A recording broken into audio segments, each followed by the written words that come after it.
Then priority is the consideration of the prevention of terrorism, implementation of the United Nations Security Council resolutions on the suppression of terrorism. These are regulations of 2024, and this motion is by the chairperson delegated legislation, who on behalf of his committee is seeking to have the National Assembly adopt the report of delegated legislation on its consideration of the prevention of terrorism, this being regulations of 2024, and the committee laid its report on the table of the House last week, that's being on the 17th of April 2025, and pursuant to the provisions of Section 18 of the Statutory Instruments Act, Cap 2A, annuls the entirety the prevention of terrorism implementation of the United Nations Security Council, this being resolutions that were suppressing matters to do with terrorism. These are regulations under the guidance of regulation of terrorism number 187 of the year 2024. This motion will be debated this afternoon. The House, so to speak, debating this aspect of management of terrorism, and under motion number 9, the House will be considering the prevention of terrorism implementations of the United Nations Security Resolutions on the prevention, suppression, and disruption of proliferation, financing, on matters to do with terrorism. There are a number of bills before the House this afternoon. Among them is the County Government's Additional Allocations Bill. This is a bill from the Senate, Bill number 1 of the year 2025, by the Chairperson Budget and Appropriations Committee. The Committee on Budget is currently being led by the Honourable Member for Alego Usonga, Honourable Sametandi, and the House will be debating the bill being handled by his committee. The Learners with Disability Bill, yet another bill originating from the Senate, Bill number 4 of the year 2023, by the Chairperson Departmental Committee on Education. This, I want to believe, is Honourable Julius Melly. Will be debating the Learners with Disability Bill, being a bill that is seeking to improve the learning conditions and the learning of persons or learners living with disability.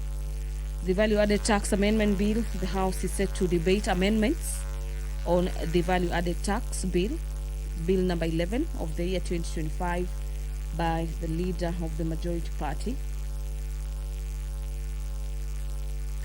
The consideration of the Kenyan Sessional Paper number 1 of the year 2025 on the Kenyan foreign policy, by the Chairperson Departmental Committee on Defense, Intelligence and Foreign Relations, is a motion before the House this afternoon, seeking to have the National Assembly adopt Sessional Paper number 1 of 2025 on the Kenyan foreign policy that was laid on the table of the House on the 13th day of February, the year being 2025. On your screens are members of the National Assembly streaming into the chamber this afternoon,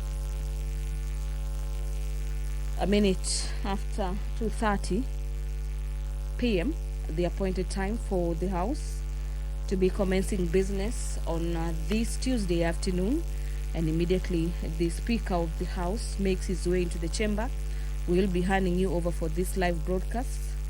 But as you wait for that, under Standing Orders number 44, subsection 2C, a number of members of Parliament will be requesting 4 statements. And these statements will be provided answers on by the relevant committees of the House. Honorable Daniel Nanok, the MP for Turkana West, will be requesting for a statement on the implementation of Shirika Plan and its effect on the refugees and host communities. And this request for statement on refugee host communities and Shirika plan will be responded to by the Committee on Administration and Internal Security. Equally, the Committee on Internal Security will be handling yet another statement from Honorable Engineer Zambia, this being the MP for Kilome.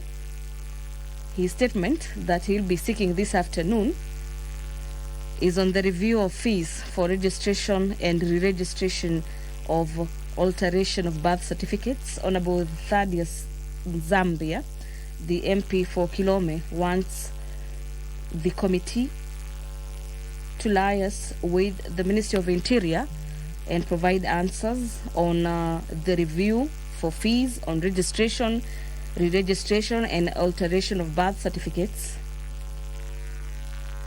Honorable Abdi Ali, the Member of Parliament for Ijara, will be seeking for a statement this afternoon on the attack on herders in Kirunjo area in Hulugo Ward in Ijara constituency by KDF officers. The request for statement by Honorable Abdi Ali, the Member of Parliament for Ijara, on the attack on herders in Kirunjo area in Ijara constituency. Allegedly, this attack being done by KDF officers will be handled by the House Committee on Defense, Intelligence and Foreign Relations. The Committee on Finance and National Planning will be handling yet another statement this afternoon. This request for statement is by Honorable Susan Ngugi. This is the County MP for Tharaka Nithi County on stalled payment of pension for former councillors. Honorable Abdul Haro, the Member of Parliament for Mandera South, will be requesting for a statement on the status of representation of ethnic communities in the appointments in the public service. These appointments range from the financial year 2022-2023 and 2023 and 2024. The status on the representation of ethnic communities, on how different Kenyans from various ethnic communities have been appointed in the Public Service Commission or through the Public Service Commission, is a statement that will be sought by MP for Mandera South, and the answers in regards to ethnic distribution of appointments in public offices will be handled by the Committee on National Cohesion and Equal Opportunity.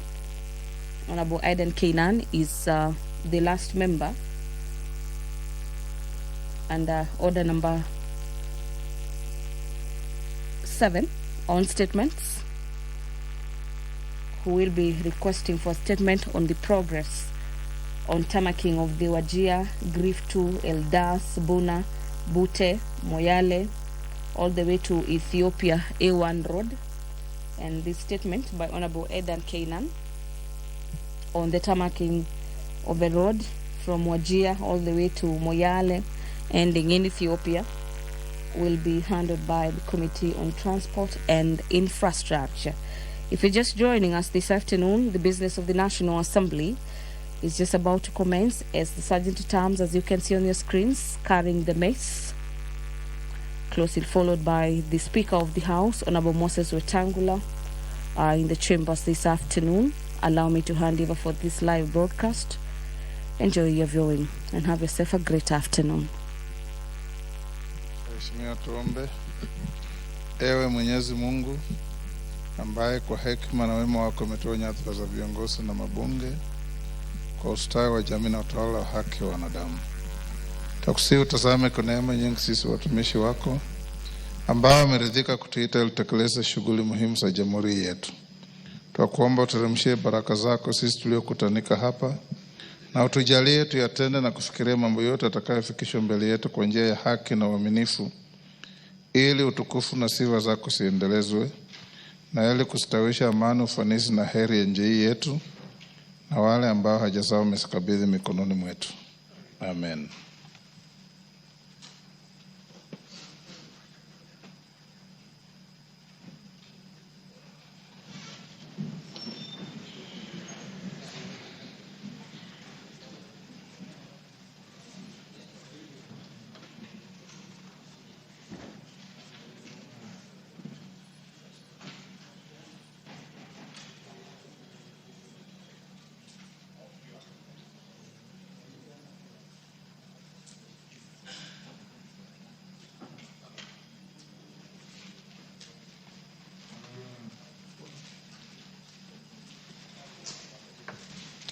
Sergeant, ring the quorum bell.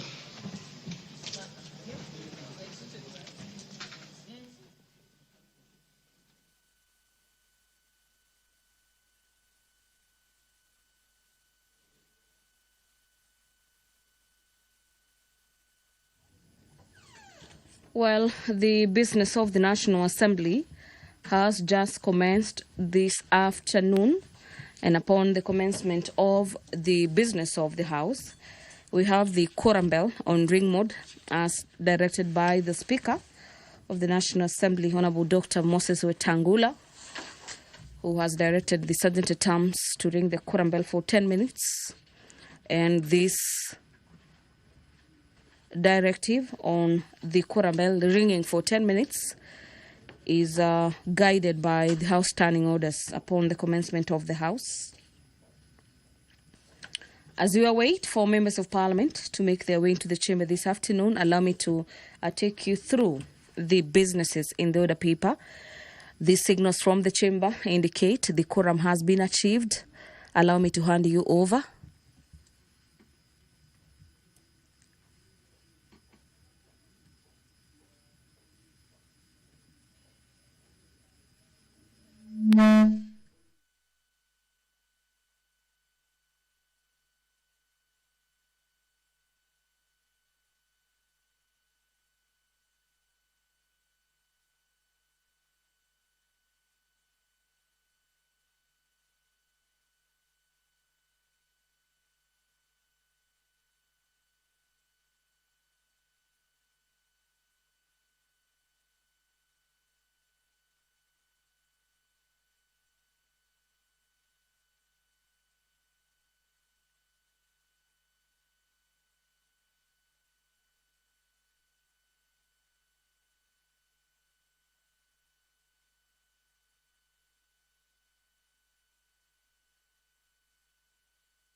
Clerk, call the orders.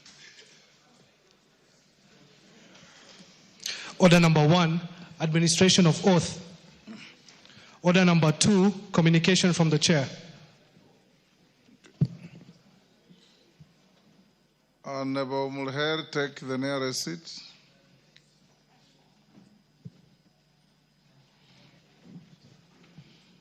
Honorable members, I have a statement, a short one, on the demise of His Holiness Pope Francis, the 266th Pope of the Roman Catholic Church. Honorable members, pursuant to Standing Order 259D1, I wish to report to the House the demise of His Holiness Pope Francis, the Supreme Pontiff of the Roman Catholic Church. I do so with profound sadness as we all solemnly reflect on this passing honor of the pontiff, which occurred on Easter Monday, 20th April 2025, at his residence in the Casa Santa Mara at the Vatican. As members of Parliament, we join the global community in mourning a shepherd of extraordinary humility, compassion, and conviction. Born George Mario Bacololio on 17th December 1936 in Buenos Aires, Argentina, Pope Francis was the son of Italian immigrants and grew up in a modest household. He was initially trained as a chemist, but later answered the call to priesthood and joined the Society of Jesus Jesuits in 1958. He was ordained as a priest in 1969 and rose through the ranks, with distinction serving as provincial superior of the Jesuits in Argentina and later as the Archbishop of Buenos Aires. His pastoral heart, concern for the poor, and deep commitment to social justice was evident throughout his ministry. Honorable members, on 13th March 2013, Mario was elected the 266th Pope of the Roman Catholic Church, the first Jesuit, the first person from the Americas, and the first pontiff to take the name Francis in honor of St. Francis of Assisi. His papacy was marked by a relentless pursuit of mercy, social justice, and global dialogue. Pope Francis stood as a moral compass during times of global uncertainty, championing the causes of the downtrodden, reconciliation, and environmental stewardship. He often called upon world leaders to uphold the dignity of all human beings and the sanctity of creation. His landmark encyclicals and tireless pilgrimages touched the lives of millions and inspired generations towards unity, humility, and service. Honorable members, the late Pope Francis will also be remembered for his reformative vision within the Church, his efforts to modernize and humanize Church doctrine, and his outreach to youth and future generations. In Kenya, his legacy remains visible through strengthened interfaith relations, charitable missions, and spiritual guidance to millions of faithfuls. The words of his powerful quote, and I quote, "The church is like a field hospital, heals the wounds and warms the hearts, helps build bridges between people and not build walls between people," are not just a metaphor but a mission he lived daily, reaching out across borders, faiths, and ideologies to bind wounds and inspire hope. Pope Francis passed away on Easter Monday, a poignant and symbolic day in the Christian calendar, embodying the message of resurrection and peace that he so faithfully preached. Honorable members, to the Catholic faithful around the world and in our own country, including yours truly, we offer our deepest condolences. We honor his legacy and we pray for the repose of his soul. May his life messages continue to guide leaders, nations, and people towards justice, humility, and compassion. As the world mourns his colossal loss, honorable members, let us be reminded by his example of the enduring power of servant leadership and the call to build bridges and not walls. May his soul rest in eternal peace, and I now ask you to be upstanding.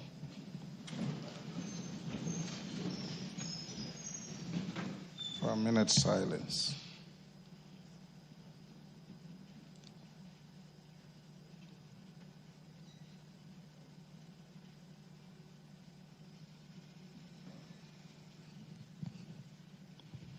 May the soul of Papa Francisco rest in eternal peace. Amen.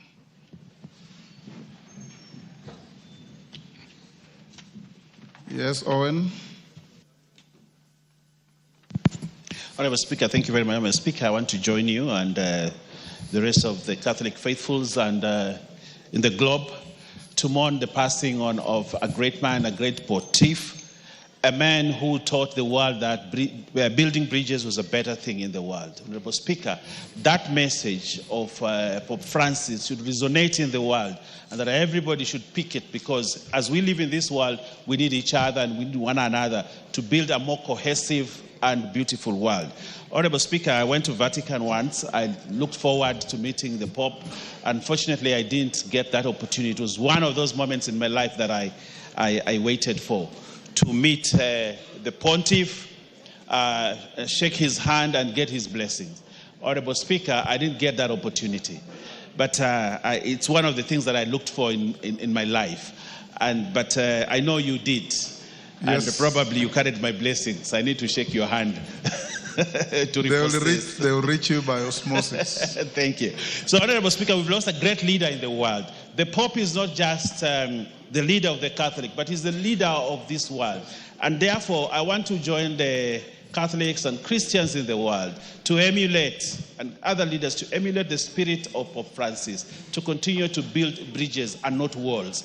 You can see in this country, as the president works, he's trying to build bridges all over, Honorable Speaker, so that we can have a more cohesive nation, more cohesive Kenya in the spirit of Pope Francis. I thank you, Honorable Speaker, and I condole and pray that God rest his soul in eternal peace. Thank you. Thank you. Bukose?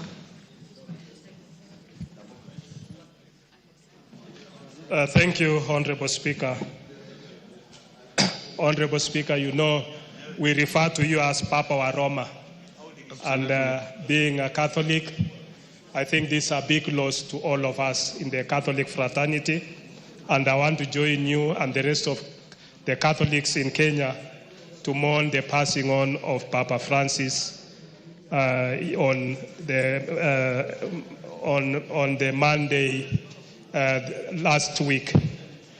Honorable Speaker, we strive to build bridges and not walls between people. I think that's a very significant message, that we should not just take it literally, but be embodied as a Christian community. And therefore, may his soul rest in eternal peace. Thank you. Koyo?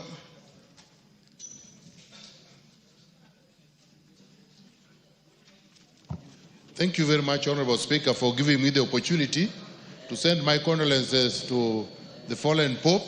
I am a Catholic by Christianity faith, and the Pope excited us because of many of the popes we have had. This one was real embodiment of real Christianity, man who practiced a lot of simplicity and sagacity, and throughout his life he preached about equality.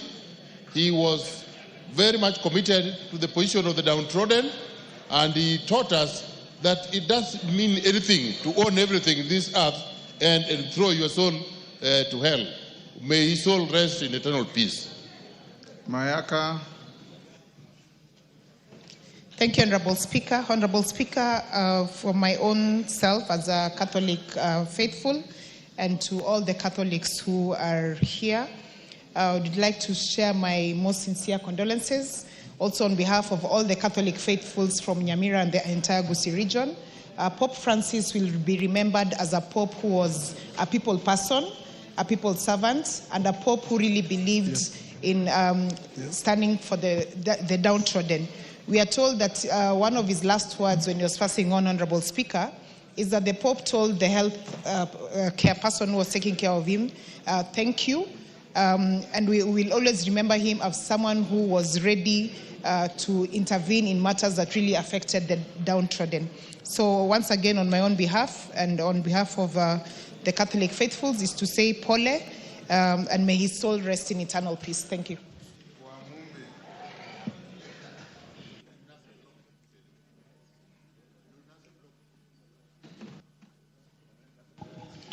Thank you, Mr. Speaker. Mr. Speaker, I'm not Catholic, but I have friends who are Catholic, the likes of Father Ben from Karatina, Father Kamwaro, Father Kimani, and the rest.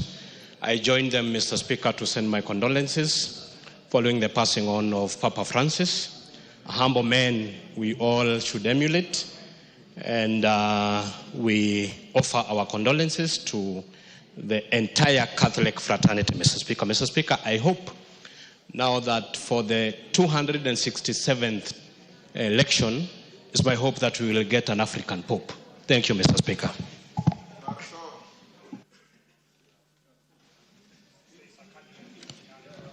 Thank you, Mr. Speaker, for giving me the opportunity to also pass my condolences on my behalf and on the behalf of my constituents of Moibin. The Pope, the late Pope, was a very inspirational person. Mr. Speaker, I personally had a privilege to go to Rome last year, and we were with our Speaker, and I had a privilege to shake his hand, and he is a symbol of humility. Mr. Speaker, when he came to Kenya, he did not just choose to go and stay in the high places, but he chose to go and worship in the most humble place, and that is Kangemi. And that is why we remember him for the great humility he had. And on behalf of myself, my family, my parish, Eldoret Parish, I say Pole.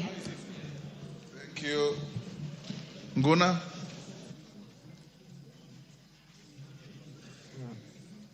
Thank you, Mr. Speaker. Mr. Speaker, I would like to join our colleagues and also the Catholics across the world to convey my deepest sympathy to the entire Catholic Church, the family and friends of Pope Francis.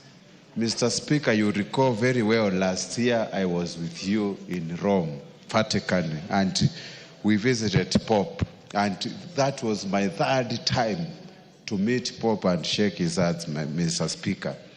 I noticed he's a very good man who championed actually climate justice, and he was a man full of humility, love of humanity and the world reforms, Mr. Speaker. On behalf of the people of Mwingi West and my family, I would like to say that let Papa Francis rest in eternal peace. Amen. Murugara. Thank you.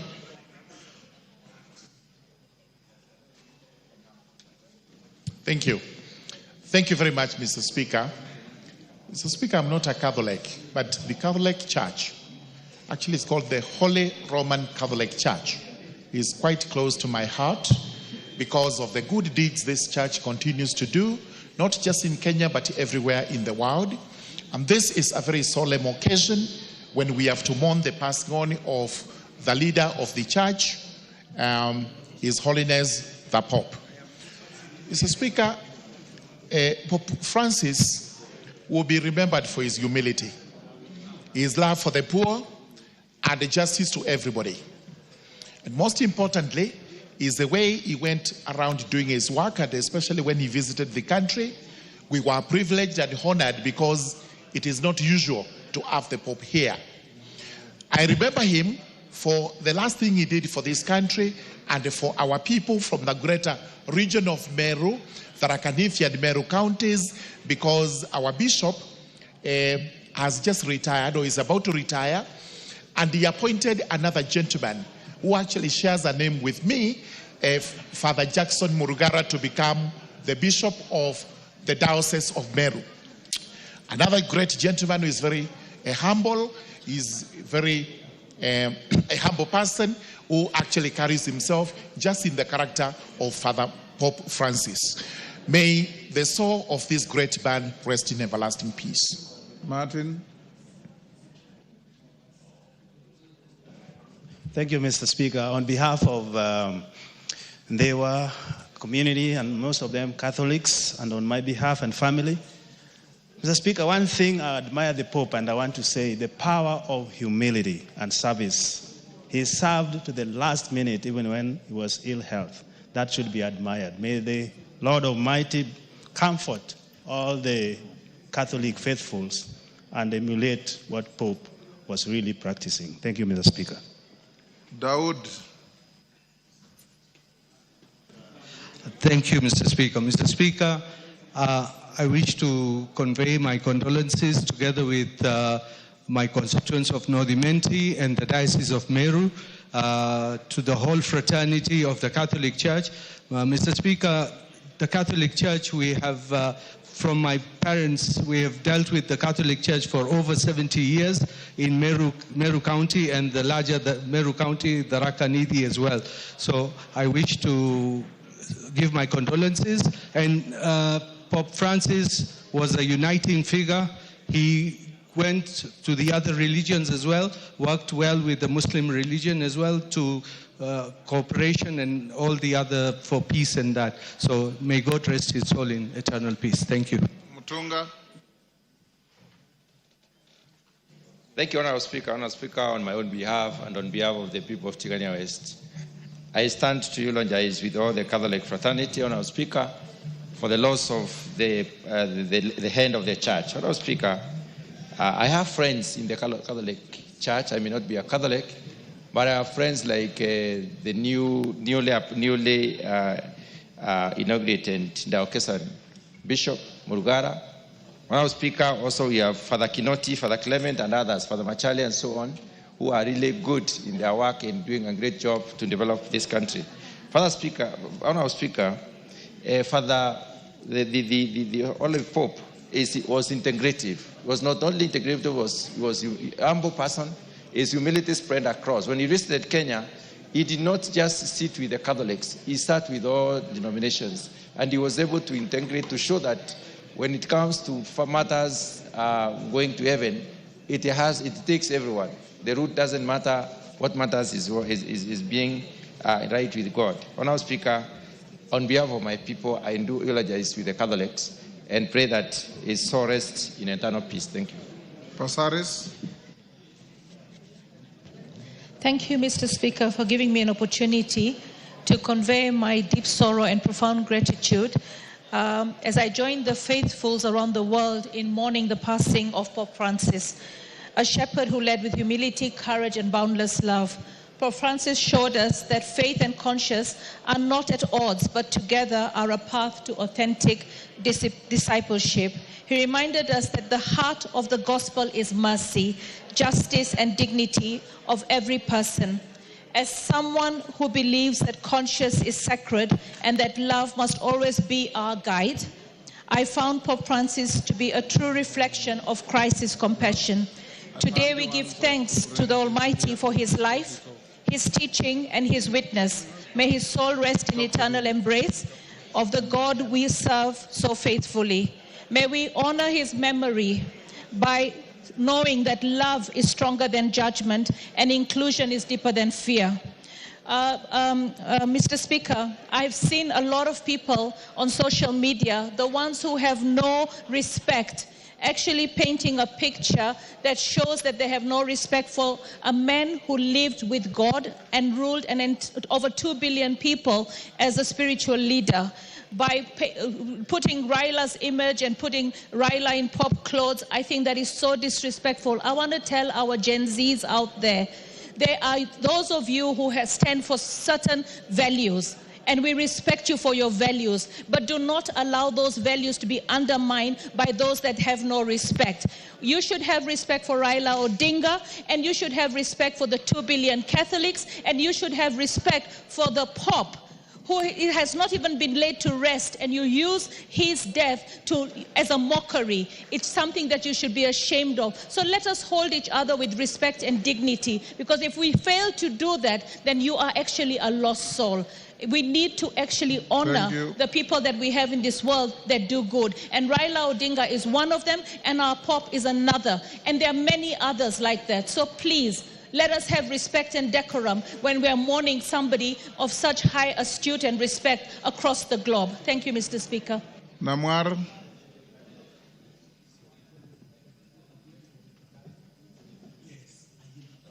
Thank you, Speaker.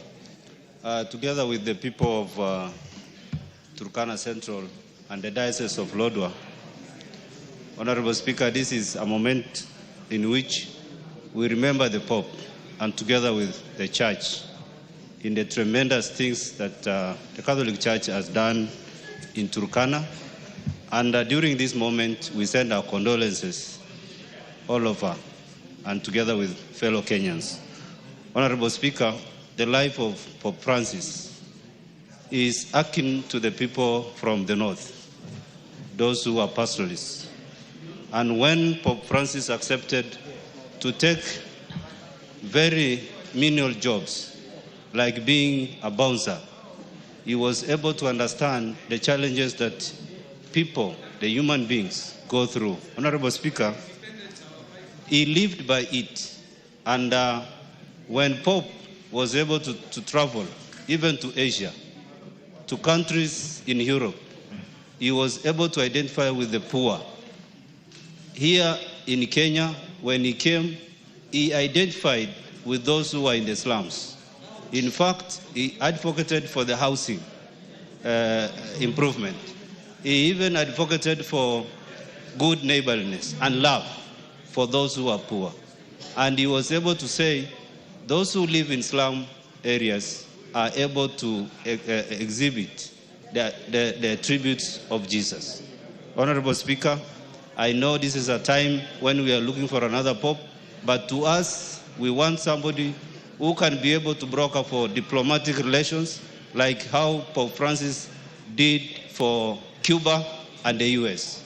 And when he was visiting the Palestinians and even the Arab countries, he was able to identify with the faith of the Islamic religion. Thank you, Honorable Speaker.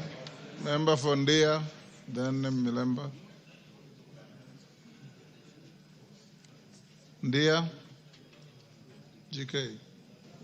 Honorable Speaker, thank you. I rise to join millions across the globe in mourning the passing on of the Holy Father. Honorable Speaker, the Holy Father was a symbol of humility, peace, and moral authority. Honorable Speaker, the Pope is one man who displayed a life that can inspire us leaders to focus on the common good, on the things that make the lives of our people better. So, Honorable Speaker, I, on behalf of the people of Ndia, mourn the passing on of the Holy Father. Thank you.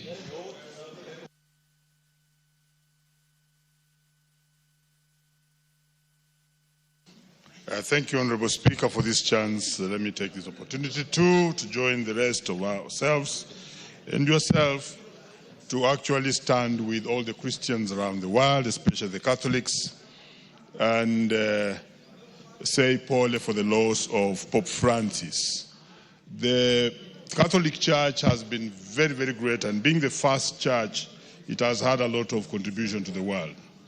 The Catholic Church is the one that used to actually distribute kings in Europe, and it was actually the overall authority in Europe until when they did agree that it reduces itself to the Vatican, where the Pope now stands as the center of the Catholic Church. Otherwise, the Catholic Church has had a lot of influence, not just in religion, but also in the politics of the world and in Europe. In Kenya here, the Catholic Church has been very great in coming early to establish some of the first schools in this country, including Alliance High School and other schools, which have done very well. And indeed, the Catholic Church was a founder of education before the government went ahead to actually take over education. So on behalf of the people of Emuhaya and the Catholics of Emuhaya, especially Kalira, where I have a school that is being sponsored by the Catholic Church, I want to actually stand with those Catholics as they mourn the loss of Pope Francis. Thank you, Honorable Speaker. Can we end here? For those who profess the Catholic faith, I will be going to the residence of the nuncio to sign the condolence book on Thursday at 9 a.m. You can get in touch with my office to tell you the assemble point, then we can all go together. Even you can come. When your spiritual leader, pastor, we eulogize the same way here. So those who profess the faith and their friends, on Thursday at 9 a.m. Pardon?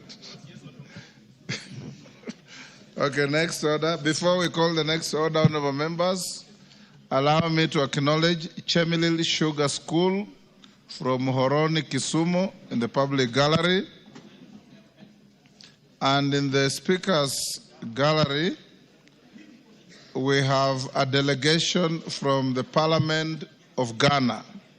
I wish to introduce to you 3 staff from the Parliament of Ghana who are seated in the speaker's gallery. The officers are on a week-long benchmarking visit to Parliament, collaborating with our Directorate of Finance and Accounting to gain insights into best practices in expenditure tracking, resource mobilization, and other critical aspects of public financial management. Honorable members, on my behalf and that of the National Assembly, I welcome them to the House of Parliament and wish them fruitful engagements. In Ghana, they say, midase. Thank you. Koyo.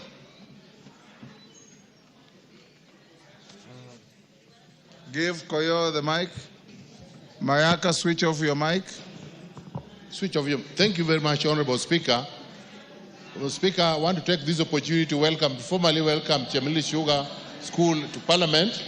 This is a serious school from my constituency. It's unfortunate they didn't arrange with my office, but I want to welcome them and urge them to look at the goings on in Parliament. Many of them are aspire to be politicians in future and to be serious Kenyans. So please take care, look at what is happening, and when you go back home, you now learn the ropes of what you intend to be in future, and learn to be responsible Kenyans. You know, I'm there for your help. This is a private school, but I've been of help to them when the company was not doing very well. I've been sponsoring many of them who excel to various secondary schools and high schools. Please feel welcome and thank you. Thank you. Next order.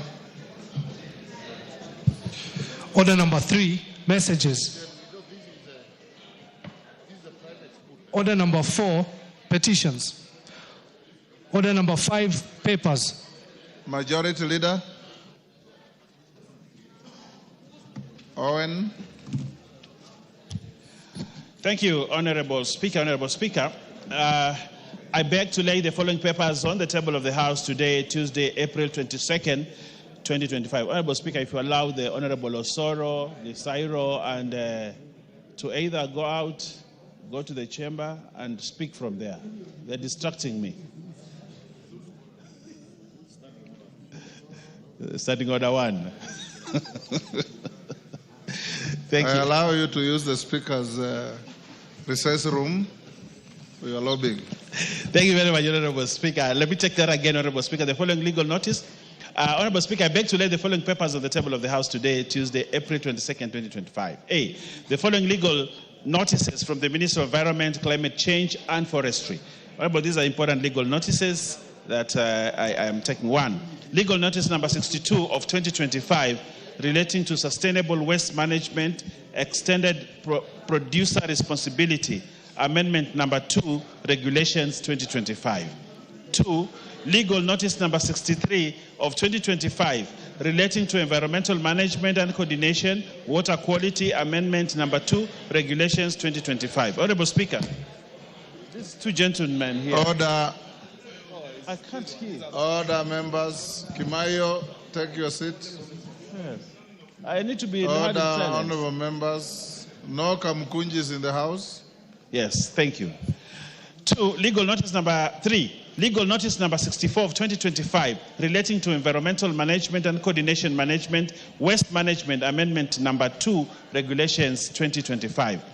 4, legal notice number 65 of 2025 relating to environmental management and coordination management, sand harvesting, amendment number 2, regulations 2025.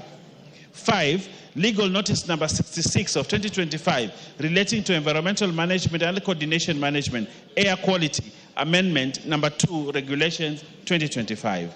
6, legal notice number 67 of 2025 relating to environmental management and coordination management, deposit bonds, regulations 2025. And 6, And 7, legal notice number 68 of 2025 relating to environmental management and coordination, access to biological resources and benefit sharing, regulations 2025. B, 55th monetary policy statement for December 2024 from the National Treasury and Economic Planning. C, the Kenya Power and Lighting Company PLC audited financial statements for the year ended 30th June 2024. D, reports of the Auditor General and financial statements for the year ended 30th June 2024 and certificates therein in respect of 1, Agricultural Finance Corporation, 2, Central Rift Valley Water Works Development Agency, Chama cha Uzalendo, Coast Development Authority, Commodities Fund Staff Mortgage and Car Loan Scheme, Dedan Kimathi University of Technology, University, Egerton University Investment Company, Egerton University, Iwaso Nyiro South River Basin Development Authority, Financial Reporting Center, 12, Fund for Africa Private Sector Assistance Project, FAPA AFDP, grant number 57001550035553. Kenya Electricity Transmission Company Limited.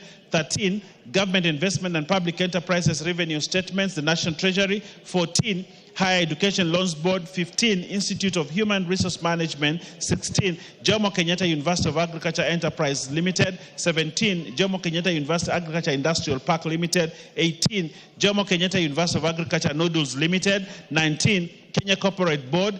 20, Kenya Deposit Insurance Corporation. 21, Kenya Development Corporation. 22, Kenya Leather Development Council. 23, Kenya National Innovation Agency. 24, Kenya Off-Grid Solar Access Project, COSAP, SNV, credit number 6135, KE, State Department for Energy. 25, Kenyatta University Teaching and Referral and Research Hospital.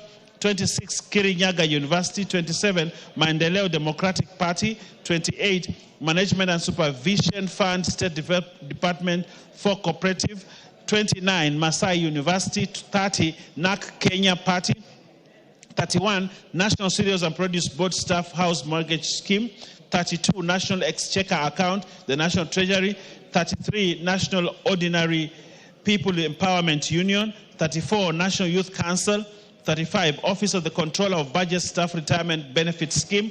36, Office of the Registrar of Political Party Staff Mortgage and Car Loan Scheme. 37, Party of Independent Candidates of Kenya. 38, Party of National Unity. 39, Policy Holders Compensation Fund. 40, Privatization Authority. 41, Pwani University. 42, Receiver of Revenue Statements Development, the National Treasury. 43, Rift Valley Institute of Science and Technology. 44, Rural Electrification Scheme, Kenya Power and Lighting Company PLC. State Department for Gender and Affirmative Action. 46, St. Lawrence Egoji Teachers Training College. 47, Staff Mortgage and Car Loan Scheme, Kenya Deposit Insurance Corporation. 48, Tambash Teachers Training College. 49, the Nyeri National Polytechnic. 50, Ubuntu People's Forum Party. 51, Unclaimed Assets Trust Fund. 52, United Party of Independent Alliance. 53, Wiper Democratic Movement. And 54, Honorable Speaker, Youth Enterprise Development Fund. Honorable Speaker, I beg to lay. Thank you, Owen. Chairperson, Departmental Committee on Defense, Intelligence and Foreign Relations. Bashir, is your chairman here?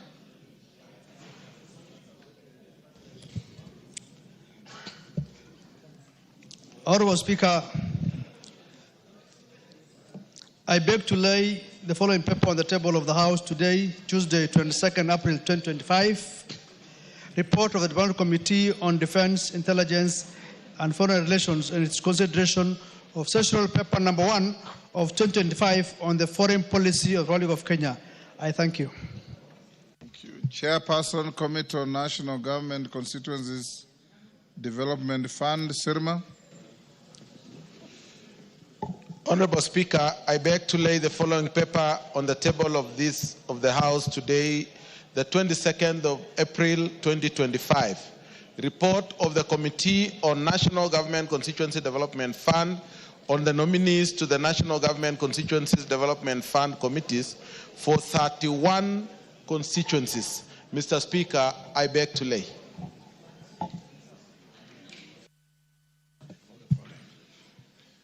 Thank you. Next order.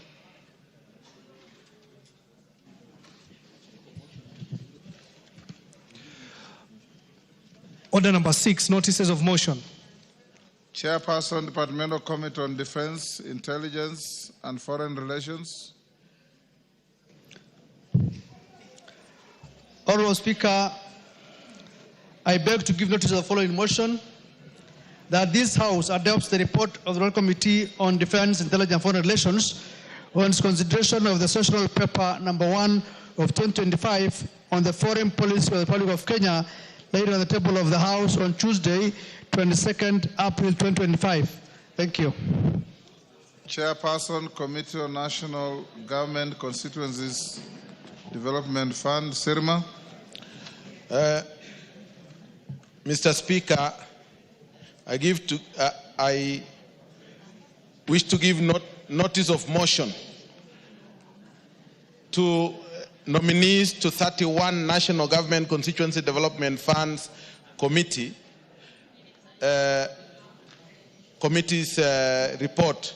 Honorable Mr. Speaker, I beg to give notice that this House adopts the report of the National Government Constituency Development Fund for 31 constituencies laid on the table of the House on Tuesday, 22nd of April 2025, and pursuant to the provisions of Section 43(4) of the National Government Constituency Development Fund Act, Cap 414A, and paragraphs 5, 2, and 10 of the National Government Constituency Development Fund Regulations, Cap 414A, approves the list of nominees for appointment to the following 31 constituency committees of the National Government Constituency Development Fund. 1. Awendo, Baringo North, Bumula, Changamwe, Emuhaya, Fafi, Garsen, Hamisi, Igembe Central, Kacheliba, Kiambu Town, Kipipiri, Kisumu Central, Kisumu East, Kitui East, Kitui South, Kitutu Chache North, Kitutu Chache South, Kuresoi South, Lunga Lunga, Machakos Town, Malindi, Manyata, Narok East, Narok North, Navokolo, Tigania East, Ugenya, Uriri, Wajia North, and Undanyi. Mr. Speaker, I wish to move.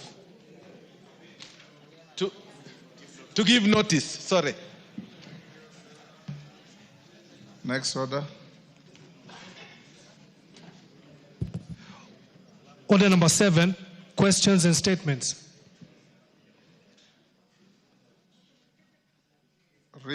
Bernard Kitur, Member Nandi Hills. Honorable Speaker, pursuant to Standing Order 44(2)C, I wish to request for a statement from the Chairperson, Departmental Committee on Health, regarding the alarming rise of illegal organ harvesting, particularly kidney harvesting, in Eldoret City and its environs. Honorable Speaker, in June 2024, a distressing case was reported to my constituency office by Mrs. Leah Chepkorir. Ms. Leah Chepkorir regarding her 22-year-old son, Amon Kipruta Meli. According to the report, her son's kidney was harvested at Medihill Hospital after he was lured by the facility with an offer to donate the organ at the fee of 600,000 shillings. Thereafter, he developed medical complications associated with organ harvesting. Tragically, Mr. Kipruta now lives with a lifelong health challenges. He remains unproductive and dependent on continuous medical care, as his quality of life has been severely compromised. Subsequently, this incident was reported to Langas Police Station under OB number 41, dated 31st August 2024. In the report, Amon alleged that he and other young men were first transported to Mombasa and thereafter smuggled across the border to a neighboring country in a series of suspicious meetings. This indicates the existence of not just a localized criminal operation, but a transnational organ trafficking syndicate. This is just one among many undocumented cases of illegal organ harvesting by a syndicate operating within our country and internationally. Multiple reports have implicated Medihill Hospital, which is claimed to be facilitating illegal kidney transplants and organ trafficking, raising significant concerns about possible collusion between the hospital and criminal syndicates who exploit medical infrastructure for illicit organ trade. Notably, on 18th April 2025, the founder of Medihill Hospital was suspended as the Biofax chair, pending investigations into allegations of illegal kidney transplant procedures at Medihill Hospital and Fertility Center in Eldoret. Honorable Speaker, the legal framework governing organ harvesting in Kenya is outlined in Section 80 of the Health Act Cap 241. This legislation stipulates penalties of up to 10 million shillings or imprisonment for up to 10 years for organ harvesting or trafficking. However, these penalties appear insufficient to deter perpetrators of this illicit trade, which operates in secrecy and in cahoots with international syndicates. Honorable Speaker, it is against this background that I request for a statement from the Chairperson, Departmental Committee on Health, addressing the following. Number one, the current status of investigations regarding the case of Amon Meli, reported at Langas Police Station. Number two, the scope and status of investigations into the allegations of illegal kidney harvesting by Medihill Hospital. Number three, the measures being implemented to ensure compliance with ethical standards and national laws reported regarding organ donations and transplants by healthcare institutions. Number four, a report on the identity and activities of both local and international criminal syndicates involved in illegal organ harvesting, including strategic initiatives undertaken to dismantle these networks. Number five, the protective measures being implemented to safeguard vulnerable populations from illegal organ trade. And number six, the comprehensive support framework established for victims and survivors of organ harvesting, including compensation, medical care, and counseling services, along with specific rehabilitation programs currently in place or planned for implementation. Mr. Speaker, this is a statement that I addressed last year, November 28th.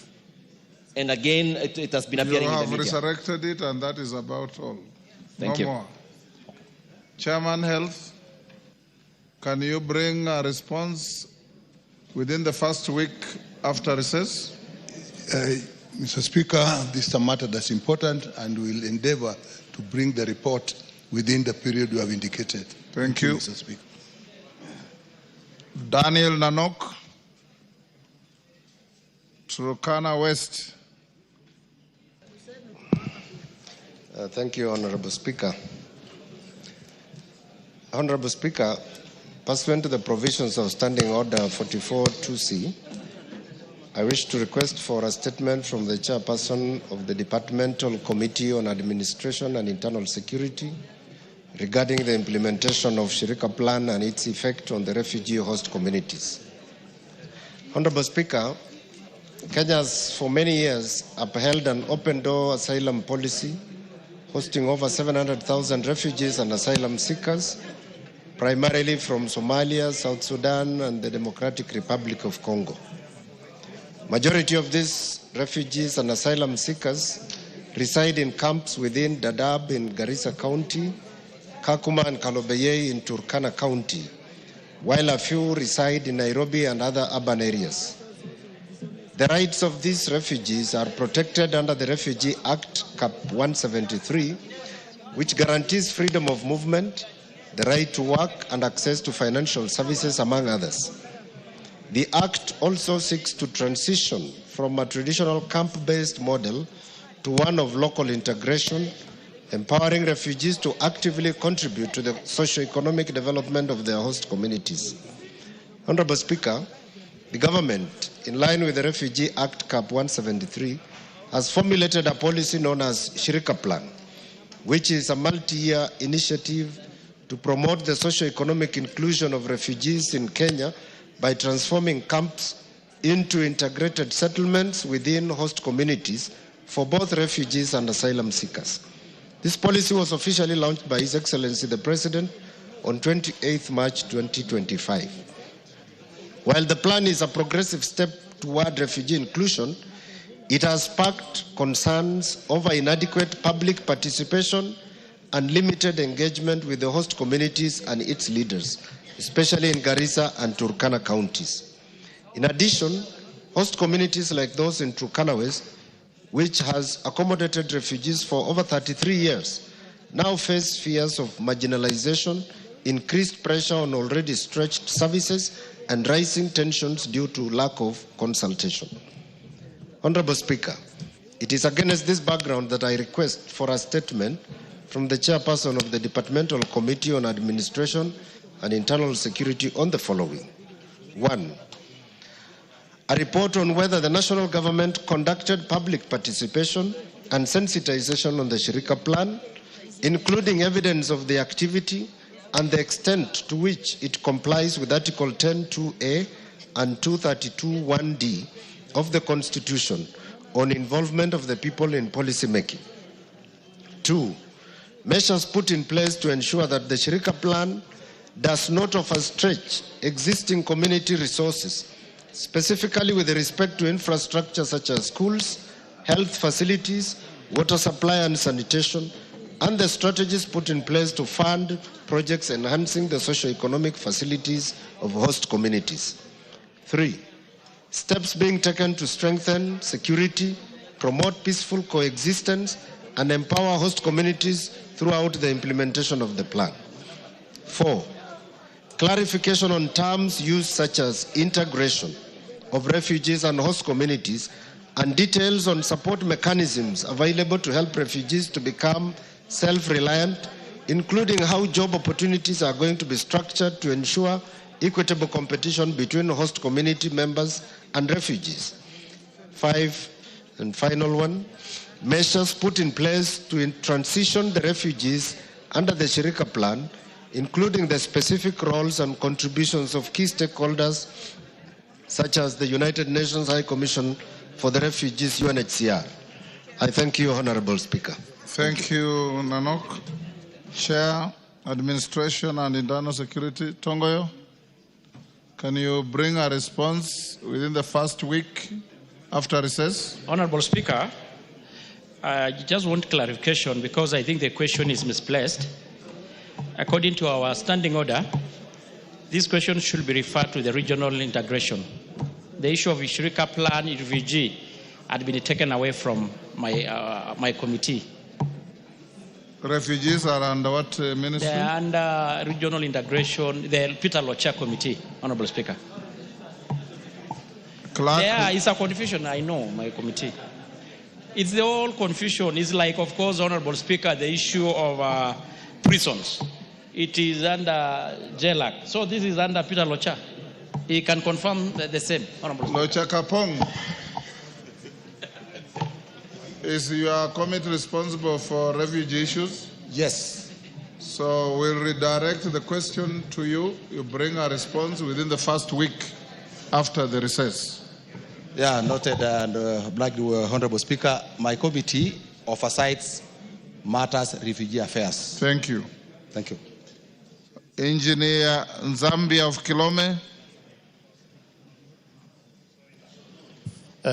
Thank you, Honorable Speaker. Honorable Speaker, pursuant to the provisions of Standing Order 442C, I rise to request for a statement from the chairperson of the Departmental Committee on Administration and Internal Security regarding review of the registration, re-registration and alteration fees for birth certificates. Honorable Speaker, on 26 September 2024, the Cabinet Secretary for Interior and National Administration filed Ringo Notice 153 of 2024 announced revised fees for registration of birth certificates, births, filed Ringo Notice number 153 of 2024 as follows. 1. The registration of a birth more than 6 months after the date of birth increased from Kenyan shillings 100 to 500 shillings. 2. The registration of the name or alteration in the name of any child whose birth has previously been registered, the fee increased from Kenya shillings 40 to 1,000. 3. Honorable Speaker, making a correction in a birth entry, the fee increased from 40 shillings to Kenyan shillings 1,000. Birth certificate, the fee is 200. And 5. Re-registration of a birth, the fee is 1,000. Honorable Speaker, the surge in birth certificate fees has created an unjust barrier for countless families, transforming a fundamental right into a privilege contingent on financial means. As a mandatory legal requirement, birth certificates serve as the cornerstone of identity without which children face exclusion from education, healthcare, social protection, perpetuating cycles of poverty and marginalization. When such essential civil documentation become inaccessible due to prohibitive costs, we fail in our constitutional duty to guarantee equal dignity and opportunity for all citizens. Honorable Speaker, further, birth certificates are obtained by visiting sub-count registrars, Huduma centers, or County Civil Registration Services, CRS offices, a process that often requires families to travel long distances, incurring significant costs and time burdens. This challenge is even adverse in rural and unserved communities where registration centers are sparse and the transportation infrastructure is limited. Honorable Speaker, it is against this background that I seek a statement from the chairperson of the Department Committee on Administration and Internal Security on the following. 1. Measures that the Ministry of Interior and Administration is putting in place to abolish the increased fees to ensure that birth certificates remain affordable to all citizens. 2. Honorable Speaker, plans put in place by the Ministry to prioritize further decentralization of registration services, expanding mobile registration units, and leveraging digital platforms like eCitizen to streamline the applications and minimize fiscal travel requirements. Number 3, Honorable Speaker, steps being taken by the Ministry to facilitate the implementation of Section 7.2 of the Children Act of 2022, which provides that every child has the right to be registered in the Registrar of Birth immediately after birth in accordance with the Birth and the Registration Act, Cap 149. I thank you, Honorable Speaker, and I think, Honorable Speaker, this is the same problem which Kenyan citizens had with the increased fees in identification cards. I think, Honorable Speaker, it will be very fair. You are debating your statement. Yes, once you make the statement is enough. Yes, Wangari. Thank you, Mr. Speaker, for allowing me to ride on Honorable Zambia's statement. Mr. Speaker, even as the chair responds, I would like him to also respond to my bill that I brought on birth and registration of children, Mr. Speaker, because I had brought a very important legislative proposal. We went to the Budget Committee. Maybe he can also brief the House on how far that bill is, because it will sort many of these issues that are being raised. Thank you. Tongoyo. first week after recess. Yeah, Honorable Speaker, I can able to deliver first week as you directed after recess. But Honorable Speaker, I just want also to ride on what Wangare had talked about her bill. It is a very important bill. It is speaking to this. And I'm sure it's going to help us address such issues. Thank you. Also, Honorable Speaker, kindly, I think as much as we also address the issue of birth certificate, it's good to appreciate. Order, Majority Whip. The work of the whip is not to whip violently. Thank you, Honorable Speaker. So, Honorable Speaker, I was just saying that as much as we also need to sort a statement on this and a response, we should appreciate the issue of the ID. You know, the Honorable Member is the same member who did ask the issue of fees of the ID card, which the President had waived so far. On the same note, Honorable Speaker, you know, I did promise this House, I did commit it last week, that we were to sit down, call the CS to address the majority of the members' questions and statements. And I want to report that we had a very successful session, almost 2 hours, and we managed to exhaust about 11 questions, which I will probably tomorrow able to table on the floor of the House. Very good. Thank you, Honorable Speaker. Thank you. Abdi Ali Abdi Ijara.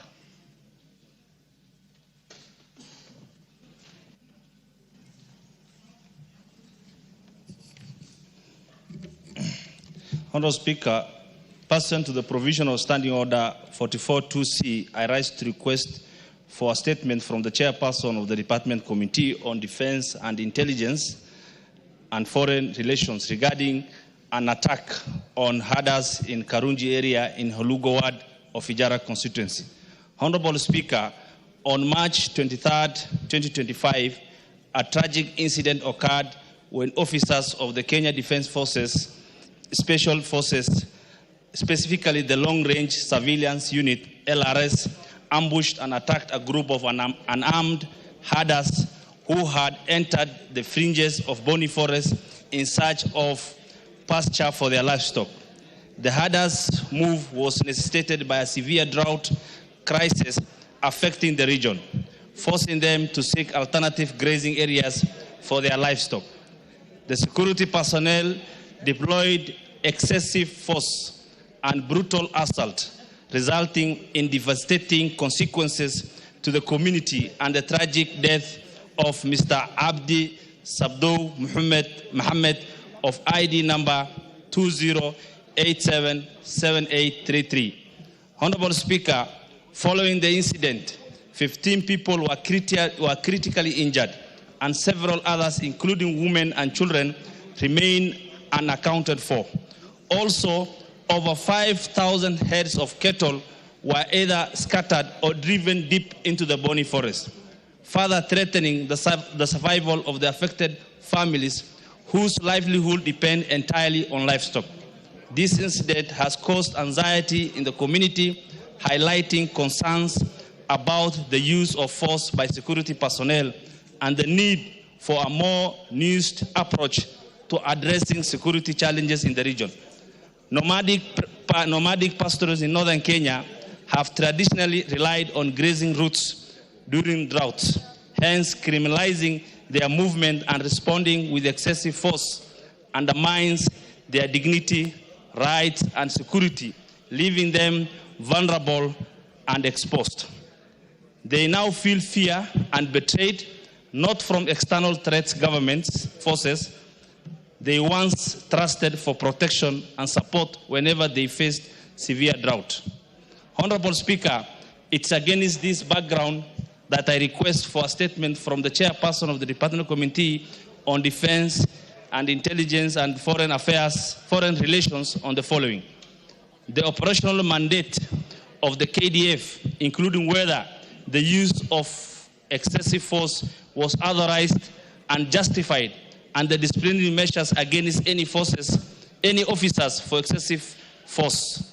The status of investigation into the Karunji attack and the operational conduct of the KDF special forces involving in the incident. Plans being put in place to provide medical treatment for all injured victims and the facilitation of compensation for the deceased family. Efforts being made by the government to search for and account for all the missing persons and livestock, including the status and timelines. Thank you, Honorable Speaker. Yes, nominated member Harun, you can joyride on that. Thank you, Speaker, for giving me the opportunity to comment on the matter. The KDF issue in our communities has become a serious crisis. Just last week, I brought a statement on the same where Abdullah Yusuf was killed by KDF in 2019. It took us a long process to even strip him of the military privilege to bring him to a civilian court. In 2023, I brought a statement where Sadiq Abdikadir was killed by KDF in Manda area. We equally have a crisis from the KWS who are in the communities, especially in Balambala area, Danyere. So we are wondering, on one side we have KDF, on another side we have the KWS. We are still dealing with Al-Shabaab. So I really request the committee to look into this matter because it's becoming a real problem. Thank you, Mr. Speaker. Thank you. Chairman, Committee on Foreign, Wapi Bashir. Yes, you are in that committee? Yes, Mr. Speaker. Bring a response first week after recess. Much obliged. Abdul Haro, Mandera South. Honorable Speaker. Yes. Pursuant to the provisions of Standing Order 44.2c, I rise to request for a statement from the chairperson of the Committee on National Cohesion and Equal Opportunity regarding the status of representation of ethnic communities in the public service for the financial years 2022-23 and 2023-24. Honorable Speaker, the Public Service Commission is established under Article 233 of the Constitution to manage and oversight human resource in the public service. Its mandate under Article 234 includes, among others, to promote the values and principles of public service, including representation of Kenya's diverse communities and providing equal opportunities for appointment of the members of all ethnic groups. In 2024, the Commission developed the Draft Public Service Commission Affirmative Action Regulations with an aim to provide a framework for ensuring equitable representation of ethnic communities in the public service. Additionally, the Commission's framework for the implementation of values and principles in Articles 10 and 232 provides that public institutions should observe the principle of equitable representation of all ethnic communities in proportion to their share of the national population. Honorable Speaker, it is against this background that I request for a statement from the chairperson of the Committee on National Cohesion and Equal Opportunity on the following. A report on the national proportionate population share of each of the 46 ethnic communities, indicating communities whose representation in the public service is 1. Proportionate to their national population share, 2. Exceeds their proportionate share, 3. Is below their proportionate share, and 4. Not represented in the public service at all. B. Authorized establishment indicating the in-post figures and the variance for each ministry and state department for the financial years 2022-23 and 2023-24. C. A report on staff employed by the Public Service Commission detailing designation, job scale, and ethnicity. D. A report of all appointments and promotions made in ministries, departments, and agencies for the financial years 2022, 2023, and 2023-2024, including ethnic representation, and E. Status of the Draft Public Service Commission in bracket Affirmative Action Regulations 2024. I thank you, Honorable Speaker. Thank you, Honorable Haro. Chair, National Cohesion, Yusuf. You bring a response first week after recess. Okay. Thank you. Adan Kainan, Eldas. Thank you, Mr. Speaker.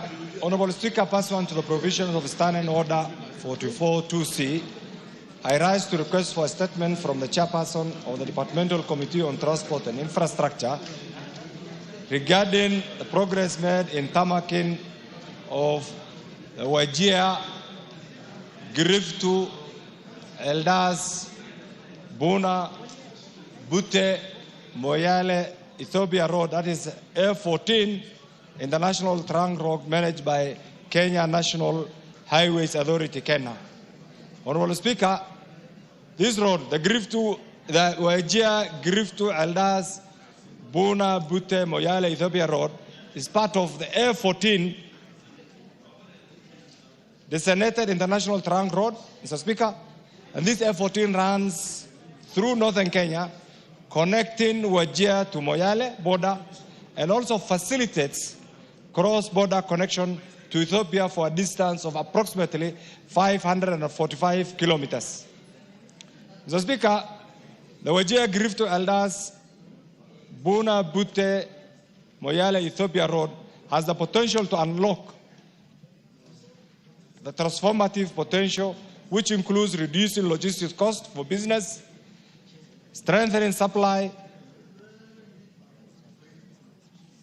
and chain resilience, Mr. Speaker, and fostering regional development. Mr. Speaker, such strategic investment not only bridges isolated communities to a national and continental markets, but also positions northern Kenya as a gateway to the Pan-African trade, aligning with the vision of African continental free trade area, Mr. Speaker, vision of seamless continental connectivity. Mr. Speaker, this road, the Ethiopian side, was done in 1974, and I'm sure you're aware of the history. Mr. Speaker, a robust road network serves as the backbone of the economic transformation, catalyzing trade expansion, border integration, and equitable regional development. Mr. Speaker, Ethiopia has reportedly successfully completed its section of the road connecting Moyale to Addis, transforming this critical border link into a powerful driver of regional integration. Mr. Speaker, the upgraded corridor now facilitates seamless trade and movement between Kenya and Ethiopia, significantly reducing transit times and cost. However, on the Kenya side, Mr. Speaker, tarmacking of the road from Wajir to Moyale is yet to be commenced. Mr. Speaker, the completion of this strategic road infrastructure will not only strengthen bilateral relations, but also unlock new opportunities for economic collaboration, fostering growth across the East African region and beyond. Honorable Speaker, it's against this background that I seek a statement from the chairperson of the Departmental Committee on Transport and Infrastructure on the following. The current status of funding, planning, and implementation of the tarmacking of the Wajir, Griftu, Eldas, Buna, Bute, Moyale, Ethiopia Road, that is the A14 International Trunk Road managed by Kenya, including specific timelines for its commencement. B+2, Mr. Speaker, plans put in place to fund this project, particularly under the Horn of Africa Gateway Project or any other development initiatives, and details of the funding commitment, Mr. Speaker. And Mr. Speaker, finally, also the measures put in place to fast track the tarmacking of this critical corridor to ensure its timely completion and maximize its economic and regional integration benefits. I thank you, Honorable Speaker. Thank you. GK, Chair, Transport and Infrastructure.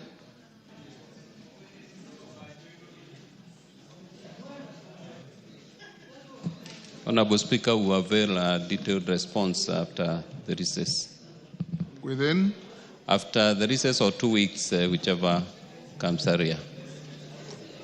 2 weeks after recess? No. After recess, yes, we should be able to within respond. the first week? Within the first week, yes. Okay. Yes, Wangari. Thank you, Mr. Speaker. Mr. Speaker, allow me to raise a constitutional requirement on a bill that has been pending on this House. Article 113 of our Constitution clearly spells out that mediation committees should finish their job within 30 days, Mr. Speaker. The Gambling Control Bill, number 70 of 2023, Mr. Speaker, has been in abeyance since last year. Maybe you can help me to guide the majority and minority leaders to ensure that that mediation committee is either disbanded or is redone, Mr. Speaker, so that we deal with this gambling menace as it is. Clerk, check out and give me a brief. Nguna, I will give you a guidance tomorrow. Thank you, Honorable Speaker. Password to Standing Order 44-2C. I wish to request for a statement from the chairperson of the Departmental Committee on Blue Economy, Water and Irrigation regarding the circumstances surrounding the delayed execution of service contract of Director General of the Kenya Fisheries Services. Honorable Speaker, the Fisheries Management and Development Act, Cap 378, provides for the appointment of DG of the Kenya Fisheries Services, who is also the Chief Executive Officer of the services. The current Director General was appointed in October 2020 for a period of 4 years, renewable once in line with the provision of the Act. The Kenya Fisheries Services Human Resource Policies and Procedure Manual and the Mwongozo and the Guidelines on the Terms and Conditions for State Corporations 2004. Under the applicable framework, a serving Director General wishing for renewal of contract is required to express interest of renewal by writing consideration to the chairman of the board at least 6 months prior to the expiry of the contract for the consideration and approval of the board. It is on this basis of this framework that Mr. Daniel Mugai, the Director General, sought renewal of his contract prior to the expiry of his first contract term. Honorable Speaker, it is believed that during the 26th ordinary session of the Kenya Fisheries Service Board meeting held on 12th of July 2024, the board made an anonymous decision to renew the contract of Mr. Daniel Mugai as the Director General of Kenya Fisheries Services for a second term. Surprisingly, despite the board having sought and received concurrence from the Minister of Mining, Blue Economy and Maritime Affairs through the Prime Cabinet Secretary, who was then acting as the Cabinet Secretary, contract was never executed. Instead, Mr. Mugai was awarded an extension of a period of 6 months, raising concerns on the compliance with the board resolution. Honorable Speaker, it is in the above matters that I seek a statement with the chairperson of the Departmental Committee on Blue Economy, Water and Irrigation on the following. 1. The circumstances surrounding the failure to execute renewal of the contract of Mr. Daniel Mugai as the Contractor General of the Kenya Fisheries Services, despite the approval of the board on 12th July 2024, and the jurisdiction for award of 6 months extension of the tenures. 2. Steps taken to inform Mr. Mugai as the substantive Director General of the Kenya Fisheries Services, so as to ensure operational continuity of the services, including timelines. Thank you, Honorable Speaker. Chair, Water, Blue Economy. Yes. Honorable. You are the Vice Chair. Yes. When can you bring the response? Mr. Speaker, says so 2 weeks from now, whichever is earlier. That's Kitayama. Yes, this is Kitayama. Yes. Yours truly here. Yes, within the first week of resuming of resumption. From resumption. Thank you. Thank you, Mr. Speaker. Next order. Order number 8, motion, inquiry into irregular and illegal grant of tax exemptions to a company under the Special Operating Framework Agreement. Mover to reply. I've been told by the chair that DK Kimayo is the one replying. Not DK, Kimayo of Keio South. Go ahead. Thank you, Mr. Speaker. I beg to reply. Mr. Speaker, this motion was about the irregular exemption of taxes. And I want to thank this House, those who contributed. I want to thank those in the committee on behalf of the chairman of the Committee on Delegated Legislation and the members. We say thank you, and we urge this House that tax exemption is a very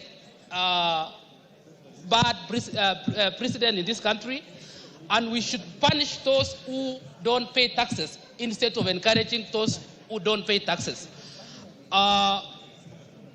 This was a motion, Mr. Speaker, where a company was exempted from paying taxes. And you know where we are in this country at the moment. We are struggling to get taxes through KRA. And if we continue allowing people to not to pay taxes, we will struggle in getting money for development, Mr. Speaker.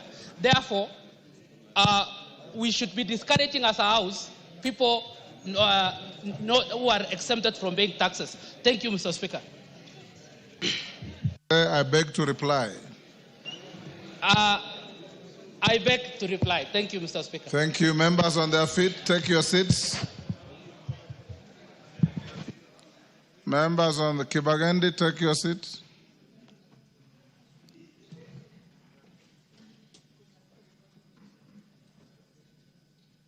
Ijara, take your seat. Honorable members, I'll now put the question at order number 8, which is at this House. Order. Zambia. You think you are in the village of Kilome?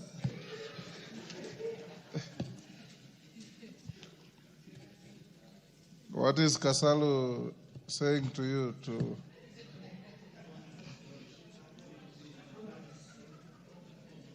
Honorable members, I now put the question at order number 8, which is that this House adopts the report of the Committee on Delegated Legislation on the inquiry into irregular and illegal grant of tax exemptions to a company under the Special Operating Framework Agreement laid on the table of the House on Thursday, 26 September 2024. As members of that opinion say aye. Will those of the contrary opinion say nay? The ayes have it. Next order. Order number 9, the Social Protection Bill, National Assembly Bill number 12 of 2025. Second reading. Majority Leader. Owen, are you the one moving? Yeah.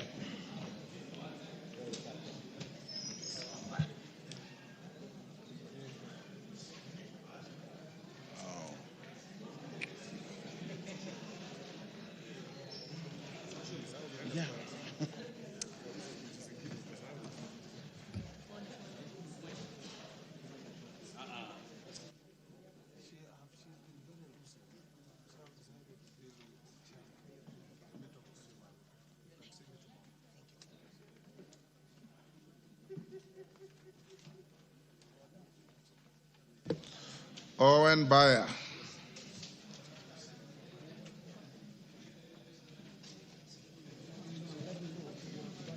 Give me the order, Papa.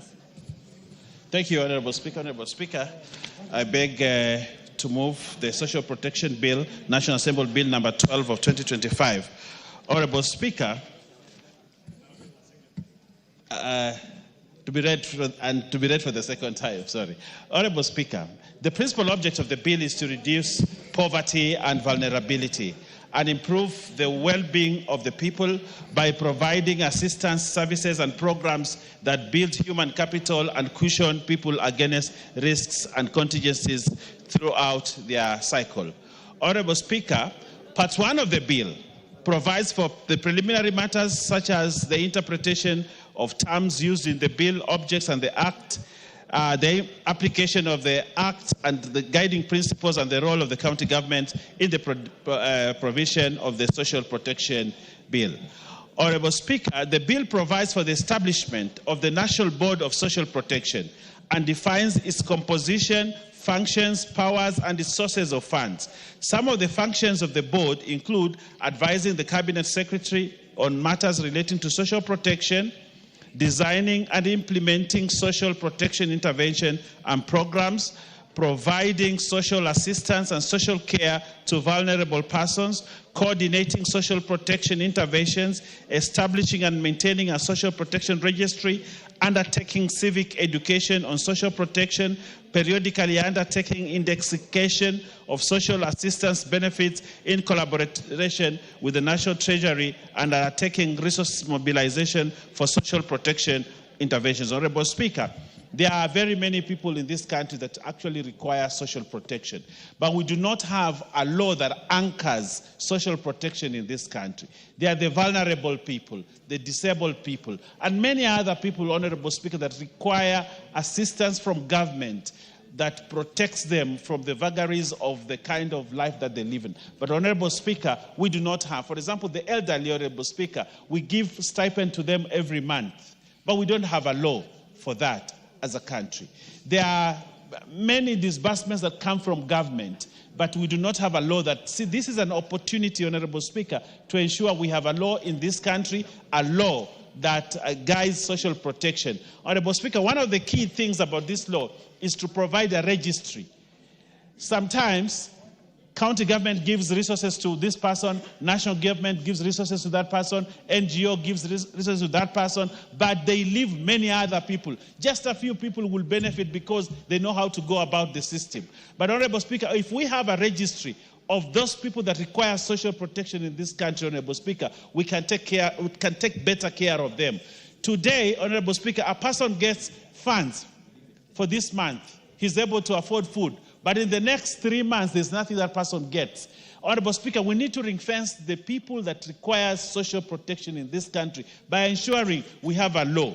Honorable Speaker, one other very important aspect about this law is actually to go down to the grassroots. How do we develop a registry?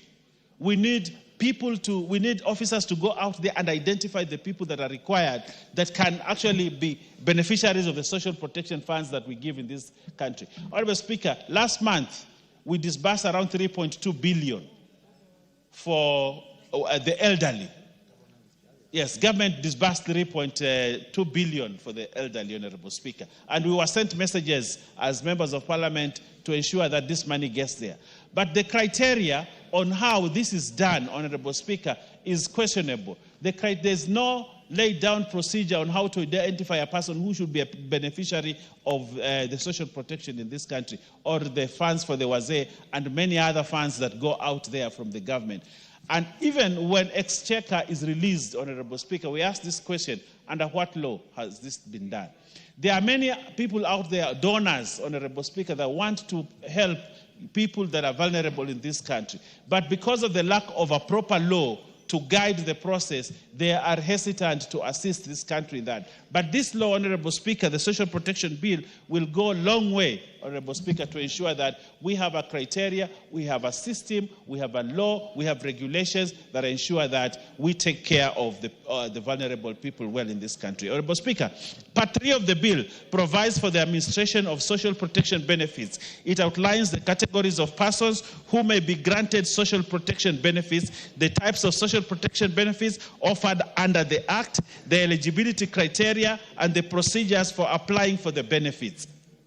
Honorable Speaker, it also provides for reviews and appeals against the decisions of the board, the rights and obligations of beneficiaries, the consequences of abusing social protection benefits, and the circumstances under which social protection benefits may be terminated or refunds made to the board.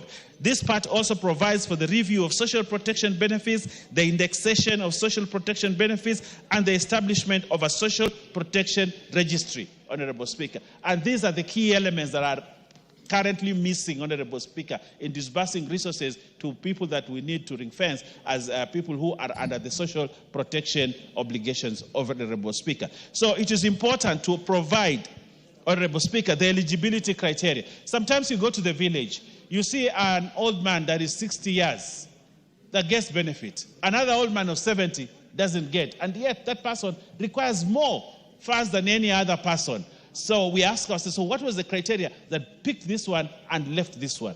Sometimes you see people who have retired. They have retired, but they have resources of funds. They have a pension. They have a farm. They have everything that supports their life. But they get actually the fund for Wazee. They get money, and yet a person who does not have a pension doesn't get that fund, Honorable Speaker. This is what we tend to cure in this bill, Honorable Speaker. But then one of the most important criteria, if you look at, one of the most important things that I look at this, Honorable Speaker, is the obligation and rights. Sometimes you see an old man who is given money from the Wazee Fund, but he doesn't even have the information. For a whole year, that money is not collected. And some other crooks, Honorable Speaker, actually pick the money and use it. And this is what we want to cure through this bill. Honorable Speaker, as I wind up, Honorable Speaker, and I want to prepare the Honorable Silvana Sosoro to second this bill. Part 4 of the bill provides for the offenses created under this part include prohibition of obstruction, the prohibition of persons from giving false information, unlawful disclosures of information, fraud, and misappropriation of funds. Honorable Speaker, one of the things that we suffer from is misappropriation of funds. Sometimes this money is given, but a higher percentage is used for administration than the money that goes to the real vulnerable people. Honorable Speaker, there are other parts of this country that actually do not get this fund because data has not been collected. Honorable Speaker, this is a fund, this is a law that will help the people of Changamwe, every person in Changamwe who requires assistance to get the assistance, not the bourgeoisie that are there and yet they get assistance, Honorable Speaker. So this is an important law. I want to urge this Parliament to support this law to ensure the people of Suba South, Suba North also benefit, Honorable Speaker, so that every Kenyan who is supposed to benefits, Honorable Speaker. I can see the Honorable Ben Sauda is happy with this law, Honorable Speaker, because it will help the people of Homa Bay to actually also be reached so that they say that Serikali has not reached them. Honorable Speaker, this is an important law. I want to urge everybody, including the people that come from the minority leaders' home, so that they also get social protection. So I want to urge everybody and every member that this is a law worth supporting, worth passing, and worth the name of this Parliament. Honorable Speaker, I beg to move and request the Honorable Silvana Sosoro, the Honorable MP of Mugirango South, and Chief Whip of the National Assembly. Sosoro. Thank you very much, Honorable Speaker. Honorable Speaker, as I second this particular bill, one thing that should be very clear, and really when one grows or when one is growing, they hardly tell themselves that at some point you'll get old. That in your 30s, you have to know that there is a time you'll be 40, there's a time you'll be 50. Honorable Speaker, when I was a young man, an extremely young man, although you still call me young man, when I was 20, I used to look at people. You are a very young man. Thank you very much, Honorable Speaker. I agree. Honorable Speaker, when I was 20, the people who are 40 used to look very old to me. I didn't know that 40 was just next door to me, Honorable Speaker. And now that I'm also there, I look at people who are 60 as very old. I know soon I'll also be there. I do not know where to classify you, Honorable Speaker, but that is the reality of life. That at some point, people will get to 60, people will get to 70, people will get to 80. And it is the responsibility of government to take care of the elderly. It is the responsibility of a responsible and well-organized and well-structured government, Honorable Speaker, to take care of the people of such a majority age, Honorable Speaker. Because when you get to the age of 70, looking at the economic status of our country and the opportunities that are therein, Honorable Speaker, if the government does not step in to take care of such people, then challenges will happen. And that is why it is important to the issues of health, the universal health coverage, the issue of social protection are very, very vital, Honorable Speaker, as far as this question of the social protection is concerned. Because looking at the jurisdictions that have grown, that have matured, that are progressive, say, for example, the United States, Honorable Speaker, where there is even provision of funds specifically, and even specifically to take care of those old people, Honorable Speaker. They have clinics. They have people that are employed to manage and do all those kind of things, Honorable Speaker, and they pay that, Honorable Speaker. I don't know why the Honorable Hassan is... I don't know why. Honorable Speaker, protect me from the Honorable... Speaker, protect Honorable me. Hassan, you're out of order. You can raise the point of information. If the member on the floor is misleading the House, you know what to do. Go on. The Honorable Speaker, I'll be guided by him because he really must have traveled. But what I'm saying is that in progressive countries, Honorable Speaker, in progressive jurisdictions, there are provisions for taking care of the elderly and the sick. And this is the culture that we really must develop here, because looking at the rate at which, of course, the mortality rate of this country, Honorable Speaker, the people who are perhaps in their post-50s tend not to live long because of lack of such provisions, Honorable Speaker, the social protection and such elements. So this bill comes in hand, Honorable Speaker, to create structures on who exactly is supposed to benefit, on the roles the board or the cabinet secretary, those responsible are going to, those responsible should be doing. So it really clears the way for the formation of a well-structured form or format to help in crafting and coming up with a very good structure of settling those people who are in the age of the majority. So, Honorable Speaker, with those very needed remarks, I beg to second. Members on their feet, take your seats.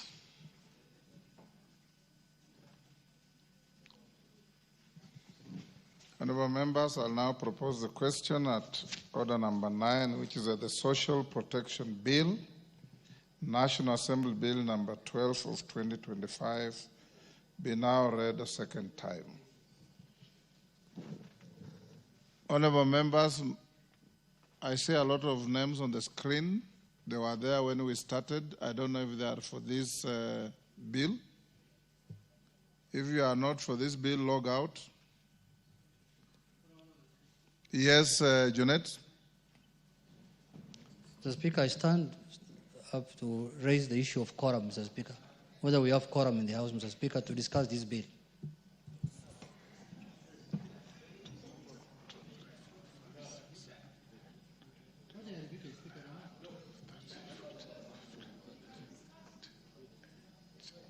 Where is the number?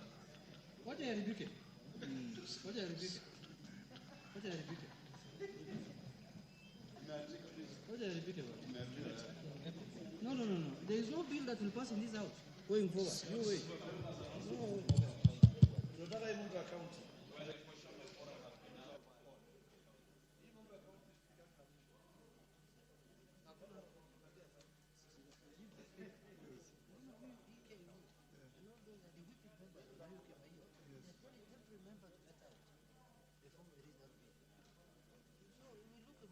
That we are crossing other bills. Ikifika hiyo ndio wanataka kuembarrass wewe that they are calling for quorum. When we reach that number, yes, that order is when they want to call for quorum. Look back on you, keep quiet. Clerk, do we have quorum?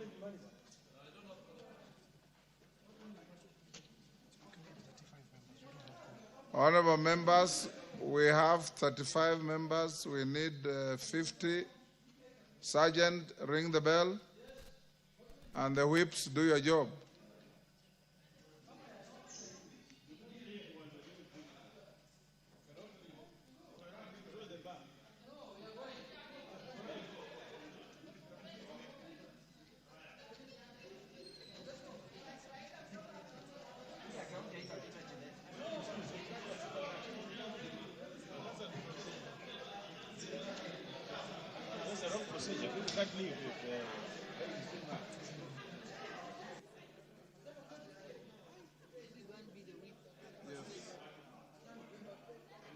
Are you ringing the bell?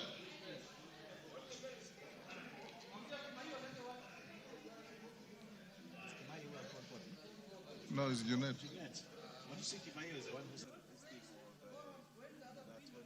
comes, they will walk out. Ndio nikuoneshe kwenye tuli.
and at that time we saw that the House had quorum. However, means that the members one by one walked out, and now what we are seeing is that the numbers have significantly reduced. And remember, it is a House that considers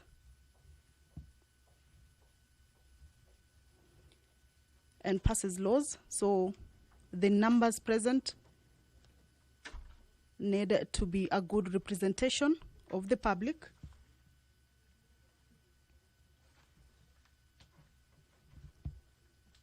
And that is why that particular quorum is important to the House or inside the chambers. The quorum bell is still on.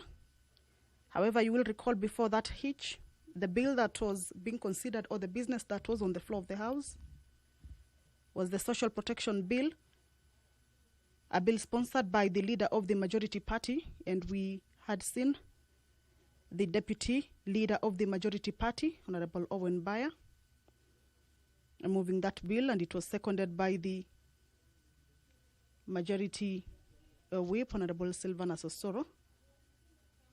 The Social Protection Bill is a bill that seeks to address existing gaps in the social protection sector,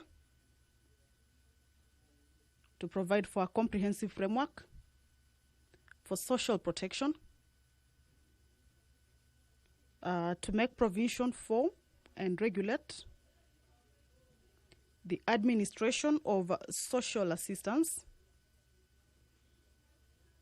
and also to establish the National Board for Social Protection. The Speaker is addressing the House. Allow me to hand you over.